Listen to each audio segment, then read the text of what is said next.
Ever wondered if the ancients had anyone to look up to who totally got the whole me, myself, and I vibe? Well, guess what? They absolutely did. We are talking about powerful gods and goddesses who rocked their solo status, sometimes for centuries or even eons. Imagine priestesses dedicating a whole 30 years of their lives to a singular sacred duty, or a fierce goddess demanding eternal maidenhood from her closest companions. Picture a mighty god finding ultimate power through meditating alone for ages, or a frost giantess choosing a lonely mountain home over life with a god in a fancy hall. Some deities even wandered the earth for hundreds of years, perfectly content in their own company. Get ready to dive into a world where going it alone was not just okay, it was divine.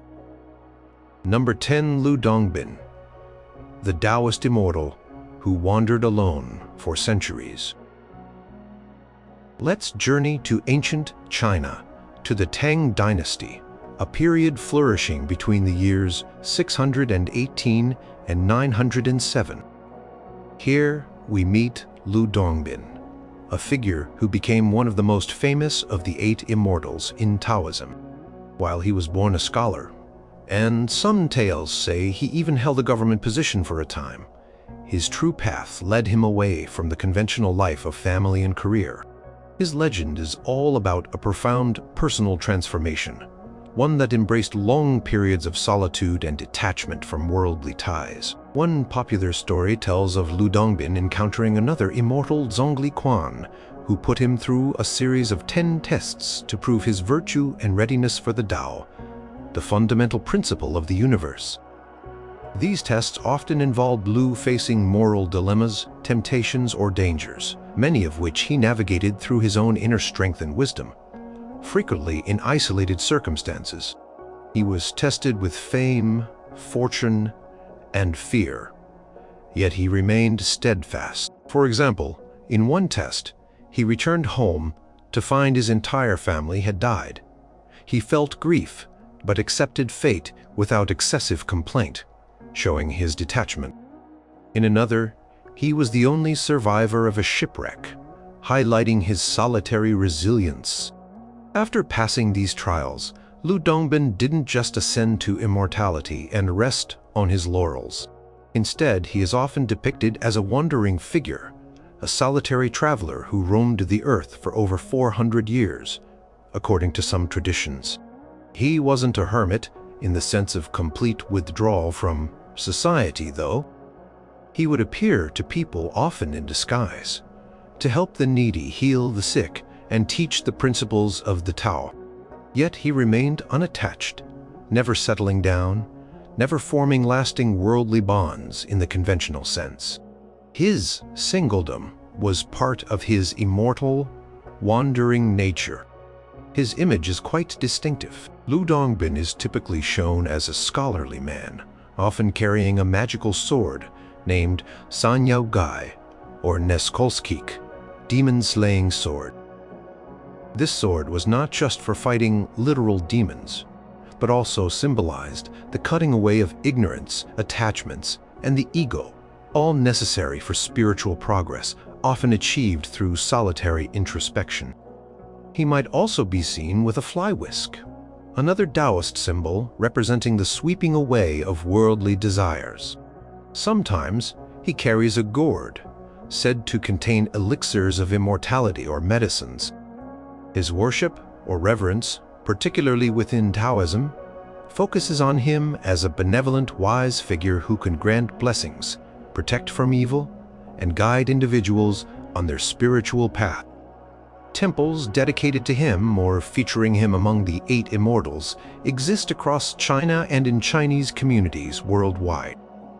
While not a god of solitude in a direct sense, his entire life story as an immortal is a testament to a chosen path of singular existence, focused on spiritual development and selfless, albeit unattached, service. He chose a path different from societal norms of marriage and family, instead dedicating himself to a higher purpose, a journey he largely undertook on his own terms, for centuries on end. His narrative demonstrates a form of singledom that is not about loneliness, but about freedom and a unique connection to the divine and to humanity, unmediated by conventional social structures. He is said to have learned secrets from his teachers only Quan in a solitary mountain cave, emphasizing the importance of quiet contemplation in his journey. The number of his good deeds is often cited as immense, performed during his long, solitary wanderings. Number 9. Shiva, the ultimate ascetic, who found power in solitude. From the vast and ancient spiritual landscape of India comes Shiva, one of the principal deities of Hinduism. Known by many names, Mahadeva, the great god, Nataraja, lord of the dance, Rudra, the howler. His aspect as the Mahayogi, the great ascetic, profoundly connects him to themes of solitude and singular focus. While Shiva is also known as a householder with his consort Parvati and their children, a significant part of his divine identity is rooted in his practice of deep meditation and asceticism, often for eons, in remote, solitary places like Mount Kailash in the Himalayas.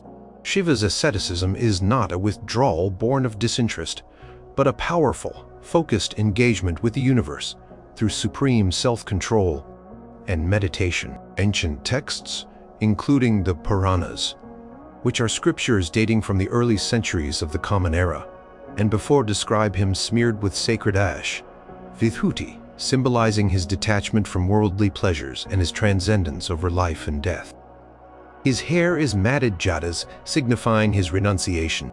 He sits in deep meditation, often on a tiger skin, an emblem of his victory over desire and animalistic passions. Crescent moon adorns his hair, representing the cycles of time and his control over them. The river Ganges, a sacred life-giving force, is said to flow from his locks, tamed by his spiritual power. He wears serpents as ornaments, showing his mastery over fear and mortality. His third eye, the Ajna chakra, located in the middle of his forehead, is a symbol of higher consciousness and perception, usually closed but capable of incinerating anything to ashes when opened, representing the destruction of illusion and ego. One of the most famous stories highlighting his solitude and power is his long period of meditation, following the self-immolation of his first wife, Sati. Grief-stricken and enraged, Shiva retreated into deep solitary meditation for thousands of years, withdrawing his energy from the world, which caused cosmic imbalance. It was only through the dedicated austerities of Parvati Sati Reborn, who herself undertook severe penance in solitude, that Shiva was eventually drawn out of his meditative isolation. This narrative because of the immense power contained within his solitary state and the profound effort required to engage him. Shiva's chosen abode, Mount Kailash, is a real, remote, and formidable peak in Tibet, considered incredibly sacred and a place of pilgrimage. It perfectly embodies the idea of majestic solitude. Here, he is believed to sit in eternal meditation, the source of all spiritual energy and knowledge. His followers, known as Shaivites, often include ascetics called sadhus or sannyasins, who emulate Shiva's path of renunciation, living solitary lives or wandering detached from material possessions and social norms. These individuals might live in caves, forests, or travel from one holy site to another, their lives a testament to the pursuit of spiritual liberation through practices that often involve significant periods of solitude. The number of lingams, aniconic representations of Shiva, found throughout India and Southeast Asia is countless, from grand temple complexes to small roadside shrines. The worship often involves abhishekam, the ritual bathing of the lingam with water, milk, honey, and other offerings, a practice that can be performed individually, fostering a personal connection with the divine. Festivals like Mahashivratri, the Great Night of Shiva, involve night-long vigils, prayers, and fasting with devotees, often focusing on meditation and chanting his name, sometimes in solitary reflection. This festival commemorates the night Shiva performed the Tandava, the cosmic dance of creation, preservation, and destruction, and also the night he married Parvati. Even in the context of marriage, his prior solitude makes their union even more significant. Shiva's solitude is not emptiness, but a state of complete fullness, of being self-contained, and the source of all potential. His singular focus in meditation is what upholds the cosmos, according to many traditions. Number 8. Brigid, the Celtic goddess whose sacred flame burned with singular devotion. Travel now to pre-Christian Ireland and parts of Britain, where the goddess Brigid was a major figure in the Celtic pantheon. She was a multifaceted deity, a member of the Tuatha De Danann, a supernatural race in Irish mythology. Brigid was revered as a triple goddess, meaning she had three distinct but interconnected aspects: the poetess and scholar, the healer, and the smith. This triple nature already suggests a completeness within herself, a self-sufficiency. Her association with solitude and singledom is particularly evident in the traditions surrounding her sacred sites and priestesses, practices that were later absorbed into the veneration of Saint Brigid of Kildare. Brigid's festival, Imbolc, traditionally celebrated around the 1st or 2nd of February, marked the midpoint between winter solstice and spring equinox. It was a festival of purification, new beginnings, and the returning light. Central to her worship was the concept of a perpetual sacred flame. At Kildare in Ireland, a sacred fire was said to have been tended in her honor by a group of 19 priestesses, or later, nuns. Each priestess would tend the flame for one day in a 19-day cycle. On the 20th day, it was believed that Brigid herself would miraculously tend the flame. This continuous, dedicated tending of the fire by a community of women vowed to this service highlights a form of communal singledom focused on a sacred duty. These women lived apart, dedicated to the goddess and the maintenance of her sacred symbol. The number 19 is significant here, possibly relating to ancient Celtic calendrical systems or the Metonic cycle, a period of 19 years. The idea of a perpetual flame, never allowed to die out, required constant, unwavering attention. A singular focus passed from one dedicated woman to another. This practice endured for centuries. Historian Gerald of Wales, writing in the late 12th century, described this flame at Kildare, then tended by nuns of St. Brigid, noting it was surrounded by a hedge that no man was allowed to enter. This enforced separation and dedication emphasizes the special, perhaps solitary or exclusively female nature of this sacred space and its guardians.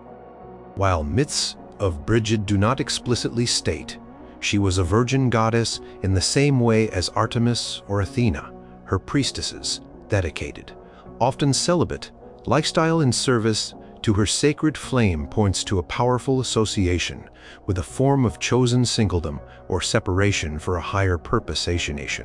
Her domains of poetry, healing, and smithcraft are all skills that can be, and often are, honed through intense individual focus and dedication, sometimes requiring periods of solitary work and contemplation. A poet needs quiet to compose, a healer might need to concentrate deeply on a patient, and a smith works intensely with fire and metal, often in a dedicated workshop. Transition from goddess Brigid to Saint Brigid in the 5th century Common Era is a fascinating example of religious syncretism. Many of the goddess's attributes, symbols, and even the sacred site at Kildare with its perpetual flame were transferred to the Christian saint.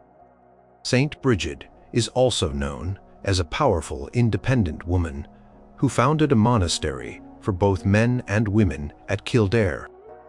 Her legends often portray her as resourceful, compassionate, and divinely favored, performing miracles. Even as a saint, her story carries undertones of strong female leadership and a life dedicated to spiritual service outside the conventional path of marriage for women of her time. Continuity of the sacred flame, tended by women in a special enclosure, Durga's a long tradition of female spiritual authority and singular devotion connected to her name, whether as goddess or saint. The flame itself, a solitary bright point of light and warmth, can be seen as a metaphor for focused spiritual energy and enduring presence. Number 7. Cybele, the great mother whose priests chose a radical path of singledom. Our journey takes us to ancient Phrygia in Anatolia, modern-day Turkey, as early as the 2nd millennium before Common Era, and later to Greece and Rome, where the powerful mother goddess Cybele was worshipped. Known as Magna Mater, the Great Mother, she was a deity of mountains, wild nature, fertility, and wild animals, often depicted with lions, a turreted crown symbolizing city walls, and a tympanon, a frame drum. While a mother goddess might seem an unlikely candidate for a list about singledom, it is through the unique and radical practices of her priests, the Galli, that a profound connection to chosen extreme forms of non-procreative singledom emerges. Cybele's myths are intense and dramatic. Her most famous consort was Attis, a beautiful young shepherd. The stories of Attis vary, but many versions involve his infidelity or his decision to marry another, which enrages Cybele in a fit of madness induced by the goddess or in profound remorse. Attis castrated himself, often under a pine tree, and died. From his blood, violets were said to spring. Cybele, mourning him, obtained from Zeus the promise that Attis's body would never decay, his hair would continue to grow, and his little finger would remain alive and move. This myth became central to Cybele's cult. Priests of Cybele, known as the Galli, emulated Attis's act of self-castration during ecstatic rituals, particularly during the annual festival known as the Dies Sanguinis, the Day of Blood, which occurred in late March. In a state of religious frenzy, induced by wild music from cymbals, drums, and flutes, and ecstatic dancing, these devotees would castrate themselves, using sharp stones or shards of pottery. This act was a permanent vow of celibacy and dedication to the goddess. By renouncing their male procreative ability, they transformed themselves, becoming neither fully male nor conventionally female in societal terms. Occupying a unique third gender space in devotion to Cybele, they would then don female attire, grow their hair long, and wear distinctive jewelry.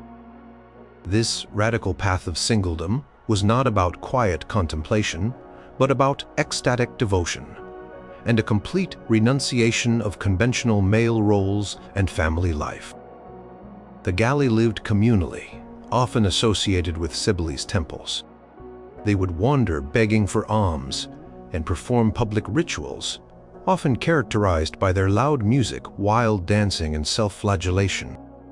Their appearance and behavior were shocking and dramatic to many Greeks and Romans, yet Cybele's cult became immensely popular, especially in Rome, where she was officially introduced in 204 before Common Era during the Punic Wars, after Roman officials consulted the Sibylline books, ancient prophetic texts. The Temple of Cybele on the Palatine Hill in Rome became a major religious center.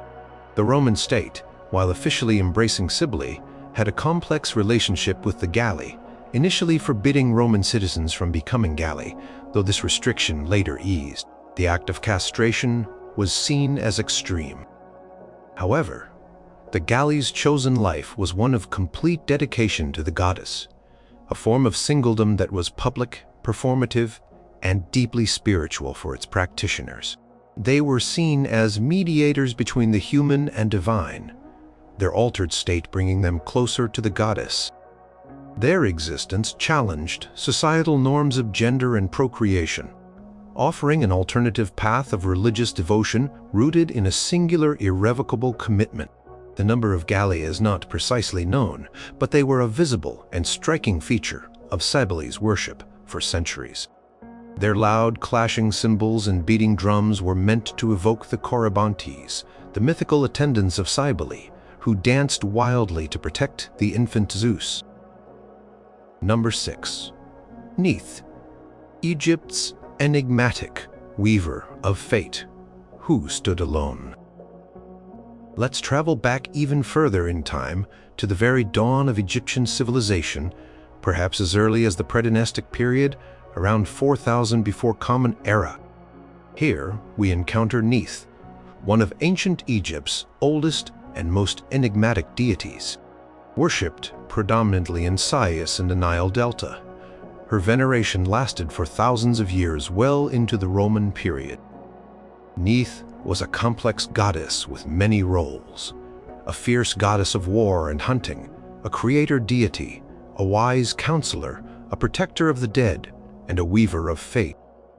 It is in her primordial, self-begotten nature and her independent strength that we find her connection to solitude and singular power. Some creation myths describe Neith as an androgynous or self-created primordial being, emerging from the Nun, the primeval watery abyss, before creation. She was sometimes said to have given birth to Ra, the sun god, and even Apep, the serpent of chaos, without a male partner, through parthenogenesis or self-generation. This makes her a truly singular origin point. One of her epithets was Neith the Great, the cow, who gave birth to Ra. As a creator, she was sometimes depicted fashioning the world and its inhabitants on a potter's wheel, or more uniquely weaving the world into existence on her loom. This act of weaving implies a solitary, focused, and intricate creation process. As a warrior goddess, Neith was often depicted wearing the red crown of Lower Egypt, where her cult center Sais was located. Her primary symbols were a shield crossed with 2 arrows or a weaving shuttle, highlighting her dual nature as both a fierce protector and a creator. She was considered a strategic warrior, a goddess of wisdom in conflict, akin to the later Greek Athena. Her independence was paramount. She was not typically portrayed as a subservient consort to a male god, while some myths occasionally paired her with other deities like Set or Sobek. Her core identity remained fiercely autonomous. In the famous Contendings of Horus and Set, a mythological text describing the struggle for the Egyptian throne, the gods are at an impasse. They write to the wise ancient Neith for her counsel. Neith, residing in her distant primordial realm, sends back a powerful judgment, threatening to make the sky crash down if her advice is not heeded. She advises that Horus should be king, but also placates Set by suggesting he be given 2 foreign goddesses, Anit and Astarte, as consorts, and his domain be increased. Her authoritative, somewhat aloof intervention from her solitary position discussed her power and independence. She did not need to be present in the divine court to exert immense influence. Her temple at Sais was renowned in the ancient world. Greek historian Herodotus, writing in the 5th century before Common Era, visited Egypt and described the temple and its festivals. He mentioned a particular festival of lights for Neith, where lamps were lit all night throughout Egypt. Plutarch, a Greek historian writing in the 1st to 2nd century Common Era, recorded an inscription from Neith's temple at Sais. "I am all that has been, that is, and that will be. No mortal has yet been able to lift the veil that covers me." This inscription emphasizes her all-encompassing nature, her mystery, and her transcendence, existing beyond the grasp of ordinary understanding, a truly singular and self-contained divine entity. While she was associated with marriage and women, her primary aspect was one of formidable, self-sufficient power and ancient wisdom. A goddess who stood alone at the beginning of all things and continued to command respect through her solitary authority. Her priestesses, known as Hemet Necher or servants of the god, played important roles in her cult, though specific vows of Singledom are not as clearly documented. Her own mythological independence set a powerful precedent. Number 5. Skadi, the Norse giantess who forged her own icy path. Let's venture north to the rugged, snow-covered landscapes of Scandinavia, the realm of Norse mythology. Here we meet Skadi, a Jotun, or giantess, who became a goddess by her own fierce will. Her story, primarily found in the Poetic Edda and Prose Edda, Icelandic texts compiled in the 13th century from older oral traditions, is a compelling tale of independence, resilience, and a deep love for solitude in the wild. Skadi is associated with winter, skiing, bow hunting, mountains, and wilderness. Skadi's tale begins with tragedy and vengeance. Her father, the giant Thesi, was killed by the Aesir, the primary gods of Asgard, after he abducted the goddess Idun and her apples of youth. Furious and grief-stricken, Skadi armed herself and traveled to Asgard, the realm of the gods, alone to demand compensation for her father's death. This act of a solitary giantess confronting the entire pantheon of gods speaks volumes about her courage and fierce independence.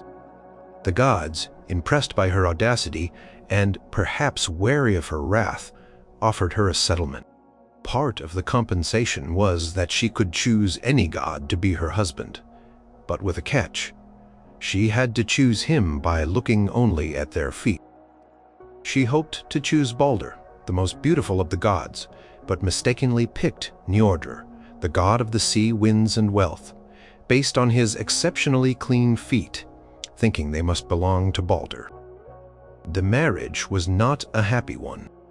Skadi loved her home in Thrymheim, located high in the snowy mountains where the wolves howled and the wind was sharp. Njordr, on the other hand, loved his home Noatun by the sea, with the cry of seagulls and the sound of waves. They tried to compromise. They agreed to spend 9 nights in Thrymheimer, and then 9 nights in Noatun. However, neither could bear the other's preferred home. Njordr complained of the howling wolves in the mountains, preferring the songs of swans by the sea. Skadi, in turn, found the noise of the seabirds and the activity of the coast unbearable, longing for the silence and snow of her mountains. The poetic Edda poem, Grimnismal, mentions her words, "Sleep I could not on the seabeds for the screaming of the bird. That gull wakes me when from the wide sea he comes each morning." Eventually they separated, unable to reconcile their vastly different natures and preferred environments. After her separation from Njordr, Skadi returned to her beloved mountains. She is often depicted as a solitary huntress, clad in furs, striding on skis, with her bow and arrow, accompanied by her hunting dogs or wolves. She fully embraced her independent life in the wilderness, finding contentment in the harsh, beautiful solitude of the icy peaks. Her choice to live alone in the mountains, rather than compromise her nature for a relationship even with a god, is a powerful statement of self-sufficiency and dedication to her own way of life, while some later traditions occasionally link her with the god Ur, who is also associated with skiing and hunting, or even with Odin. Skadi's primary image remains that of the independent ski goddess or snowshoe goddess. She embodies the untamed, rugged spirit of the northern wilderness. Her worship was likely prevalent in regions where hunting and survival in harsh winter conditions were crucial. Place names in Scandinavia, particularly in Sweden and Norway, bear her name, suggesting her importance in local cults. Skadi's story is not about rejecting companionship entirely, but about prioritizing her own essential nature and finding fulfillment in a solitary, self-determined existence, connected deeply to the wild, untamed landscapes she called home. Her marriage lasted only a short time, perhaps 18 nights in total, according to the alternating stays, before she resolutely chose her own path. Number 4. Vesta, Rome's eternal flame, guarded by 30 years of single vows. Now we journey to the heart of the Roman Empire, to the city of Rome itself, where the goddess Vesta held a place of immense importance. Vesta was the Roman goddess of the hearth, home, and family. Unlike many other gods with complex mythologies and adventures, Vesta was a more numinous presence. Her divinity centered on the sacred fire that was the heart of both the private home and the Roman state. Her connection to Singledom is profound and institutionalized through her priestesses, the Vestal Virgins. Vesta was one of the Dii Consentes, the 12 major deities of the Roman pantheon, equivalent to the Greek Hestia. According to myth, both Jupiter, the king of the gods, and Apollo, the god of music and prophecy, sought her hand in marriage. However, Vesta, wishing to remain a virgin, appealed to Jupiter, who granted her wish, and decreed that she would be honored above all other goddesses in Roman homes. She chose eternal maidenhood, a singular status that became central to her cult. The most visible and revered aspect of Vesta's worship was the perpetual sacred fire housed in her circular temple in the Roman Forum. This fire was believed to guarantee the continuity and security of Rome itself. If the flame went out, it was considered a dire omen, signifying that Vesta had withdrawn her protection. Tending of this sacred flame was entrusted to a unique group of priestesses, the Vestal Virgins, known in Latin as Vestals. The Vestal Virgins were the only female priesthood in Rome that held significant public power and numerous privileges. They were chosen as young girls, typically between the ages of 6 and 10, from patrician families. They took a vow of celibacy and dedicated 30 years of their lives to the service of Vesta. This 30-year period was strictly divided. The first 10 years were spent learning their duties, the next 10 years performing them, and the final 10 years teaching new novices. This was an extraordinary commitment, a life of dedicated singledom in a society where marriage and childbearing were paramount for women. During their service, the Vestal Virgins enjoyed a status unlike other Roman women. They were legally independent, not subject to the authority of their fathers or husbands. They could own property, make a will, and vote in some assemblies where other women could not. They had privileged seats at public games and ceremonies. Harming a Vestal Virgin was a capital offense. If a condemned prisoner encountered a Vestal Virgin on their way to execution, they were automatically pardoned. These privileges underscored their sacred and revered status, earned through their singular dedication. However, the vow of chastity was absolute. If a Vestal Virgin broke her vow and was found to be unchaste, the punishment was severe.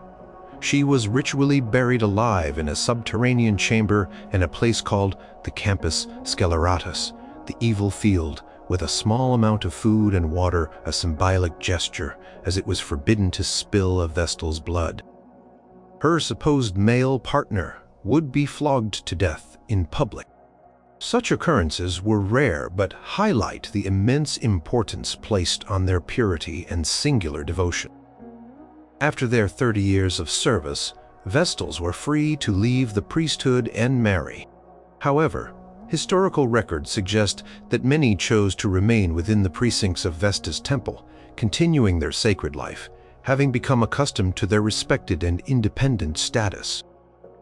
The cult of Vesta and the institution of the Vestal Virgins endured for over 1,000 years, from at least the 7th century before Common Era, traditionally founded by King Numa Pompilius, until the Christian Emperor Theodosius I forcibly disbanded the order and extinguished the sacred flame in 394 Common Era. The number of Vestals at any given time was usually 6, a small elite group entrusted with a monumental responsibility. Their lives were a testament to a highly structured and honored form of female singledom at the very core of Roman religious and civic life. Number 3. Hestia, the Greek goddess who chose the hearth over heavenly drama. Let's travel to ancient Greece, the land of epic myths and a vibrant pantheon of gods and goddesses. Among them was Hestia, the goddess of the hearth, the right ordering of domesticity, the family, and the state. She was the firstborn child of the Titans, Cronus and Rhea, making her the elder sister of Zeus, Poseidon, Hades, Hera, and Demeter. Despite her high birth and the tumultuous lives of her Olympian relatives, Hestia chose a path of quiet sanctity, peace, and steadfast singledom. Hestia's story is one of deliberate choice. Like her Roman counterpart, Vesta, Hestia was pursued by powerful suitors. Both Poseidon, god of the sea, and Apollo, god of music and light, sought her hand in marriage. However, Hestia firmly rejected them both. She swore an oath by the head of Zeus, the king of the gods, that she would remain a virgin forever, dedicating herself to her sacred duties. Zeus, respecting her solemn vow, granted her a special place of honor. She was to receive the first offering in every household and public sacrifice, and to preside over all hearths, both private and public. This singular dedication earned her a unique and revered position. Unlike many other Olympian gods and goddesses, Hestia has very few myths, detailing adventures, conflicts, or romantic entanglements. She rarely left her symbolic place at the hearth, whether it was the hearth of Olympus, the home of the gods, or the hearths of mortal homes. This lack of dramatic narrative does not signify unimportance. Rather, it highlights her nature as a stable, unwavering presence, the calm center around which family and community life revolve. Her solitude was not one of isolation, but of serene, focused presence. She embodied the sanctity and continuity of home and civilization. The hearth itself was the center of ancient Greek life. It was where the family gathered, where food was cooked, where guests were welcomed, and where religious rites were performed. Every meal began and ended with an offering to Hestia. When a new colony was founded, embers from the public hearth, the Prytanean, of the mother city, were carried to the new settlement to light its own sacred fire, symbolizing the unbroken connection to Hestia and the ancestral home. This shows her role in binding communities together, even as she herself remained singular and unpartnered. Hestia was not typically represented in human form in grand statues or elaborate temple art in the same way other Olympians were. Her true representation was the living flame of the hearth itself. Any circular hearth was in essence her altar. While public buildings called Prytania existed in many Greek city-states, containing a communal hearth sacred to Hestia, where officials met and important guests were entertained, dedicated temples solely to Hestia were less common than for other major deities. This is because her presence was considered to be in every home. Her worship was personal and pervasive, integrated into the daily fabric of life. Her choice to remain a virgin and unmarried meant she was free from the alliances, rivalries, and demands that came with divine marriages and affairs which were a constant source of drama among the other Olympians. Hestia remained neutral, peaceful, and steadfast. She was the embodiment of domestic order and sacred space. In some philosophical interpretations, Hestia represented the fixed center of the cosmos, the unmoving point around which everything else revolved. Her singledom was a mark of her completeness, her self-sufficiency, and her unwavering dedication to her sacred role. She needed no partner to fulfill her divine purpose. Indeed, her singular status was integral to it.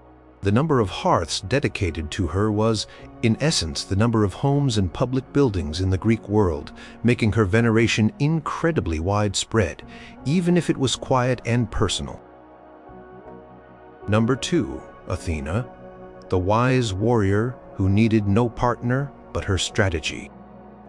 Staying in ancient Greece, we encounter another powerful Olympian goddess who famously embraced a life of singledom, Athena. She was the goddess of wisdom, courage, inspiration, civilization, law and justice, strategic warfare, mathematics, strength, strategy, the arts, crafts, and skill. Her domains were vast, and her independence was legendary. Athena was a virgin goddess known as Athena Parthenos, Athena the Virgin, and this aspect was central to her identity and worship. Athena's birth was unique and underscored her singular nature. According to the most common myth, Zeus, the king of the gods, swallowed his pregnant consort, Metis, the goddess of wisdom, because of a prophecy that their son would overthrow him. Later, Zeus developed a splitting headache. The god Hephaestus, or sometimes Prometheus, struck Zeus's head with an axe, and out sprang Athena, fully grown, fully armed in armor, and letting out a mighty war cry. She was born from the mind of Zeus alone, without a mother in the conventional sense, symbolizing her intellectual prowess and her direct connection to the highest divine authority. From her birth, Athena was a figure of formidable intellect and martial skill, but her warfare was strategic and purposeful, contrasted with the brutal, chaotic warlust of Ares. She was a protector of heroes and cities, most notably Athens, which was named in her honor after she won a contest against Poseidon by gifting the city the olive tree, a symbol of peace and prosperity. She guided figures like Odysseus, Heracles, and Perseus, offering them wise counsel and divine aid, often appearing to them alone or acting as a solitary guide. Athena never married and had no consorts or children. She fiercely protected her virginity. There are several myths that highlight this. For instance, when Hephaestus, the smith god, attempted to force himself upon her, Athena fought him off. During the struggle, Hephaestus's semen fell upon her thigh. Athena wiped it off with a piece of wool and threw it to the earth. Gaia. From this, Erichthonius, an early king of Athens, was born, whom Athena then adopted and raised. But he was not her biological son in the usual sense, and the act was non-consensual and resisted. This story reinforces her determination to remain untouched and independent. Her symbols include the owl, representing wisdom and watchfulness, and the olive tree. She is almost always depicted wearing a helmet and carrying a spear and a shield, the aegis, which was often adorned with the head of the Gorgon Medusa, a apotropaic symbol to ward off evil and inspire terror in her enemies. Her appearance is that of a self-reliant, powerful warrior and a wise counselor, needing no male counterpart to validate her authority or power. Parthenon, her most famous temple on the Acropolis in Athens, was dedicated to Athena Parthenos. Inside stood a colossal chryselephantine statue of her, made of gold and ivory, a testament to the city's reverence. The Panathenaic Games, a major festival held in Athens every 4 years, honored her with athletic competitions, musical contests, and a grand procession that culminated in the presentation of a new peplos, a woven robe, to her ancient olive wood statue housed in the Erechtheion. Young Athenian girls from noble families called the referoi spent about a year in service to Athena, part of which involved weaving this sacred peplos, a task requiring dedication and skill. Athena's singledom was not seen as a lack, but as a source of her power and focus. It allowed her to dedicate her wisdom and strength to the protection and advancement of civilization, strategy, and the arts, without the distractions or obligations of marriage and divine family politics that so often entangled other gods. She was a patron of craftsmanship, particularly weaving, a skill requiring patience, precision, and often solitary labor. Her intellectual independence and strategic mind made her a role model for cunning and resourcefulness, a goddess who stood entirely on her own formidable merits. The number of her temples and shrines throughout the Greek world was significant, reflecting her widespread importance as a protector and guide. Number 1. Artemis, the fierce huntress who ruled the wilds, forever unbound. And now for our number 1 ancient deity associated with solitude and singledom, we turn to Artemis, one of the most revered and widely worshipped goddesses of the ancient Greek pantheon. She was the goddess of the hunt, wild animals, wilderness, childbirth, and chastity. Like her twin brother Apollo, she was an archer, her arrows bringing both swift death to those who angered her and protection to her devotees. Artemis was fiercely independent, eternally a maiden by her own choice, and a protector of young girls and women. Artemis was the daughter of Zeus and Leto. According to myth, even as a very young child, she asked her father Zeus to grant her several wishes: eternal virginity, a bow and arrows made by the Cyclopes, a hunting tunic, 60 young Oceans, and 20 nymphs of Amnisos as her companions and handmaidens who would also preserve their chastity, all the mountains in the world as her domain. Zeus granted all her requests. This deliberate choice, made at a young age, defined her entire existence. She wanted no part of marriage, preferring the freedom of the wild and the companionship of her dedicated all-female retinue. Artemis was a goddess of contradictions in some ways, a huntress who protected wild animals, a goddess of childbirth who was herself a virgin. Her realm was the untamed wilderness, the mountains and forests, far from the cultivated lands and cities that were the domain of other deities. She and her band of nymphs roamed these solitary places, hunting, dancing, and reveling in their freedom.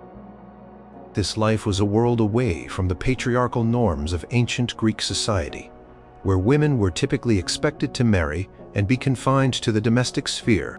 Artemis offered an alternative model, a powerful female figure existing entirely outside male control. She guarded her chastity and that of her followers with ruthless determination. Numerous myths tell of the severe punishments meted out to those who dared to spy on her or her nymphs, or who attempted to assault them. The unfortunate hunter Actaeon, for example, stumbled upon Artemis bathing. Enraged at being seen naked by a mortal man, she transformed him into a stag, and he was then torn apart by his own hunting dogs. Callisto, one of her favorite nymph companions, was tricked and seduced by Zeus. When Artemis discovered Callisto was pregnant, she angrily expelled her from her band, and Callisto was later transformed into a bear. These stories, while harsh, underscore the absolute importance Artemis placed on her chosen state of singledom and purity.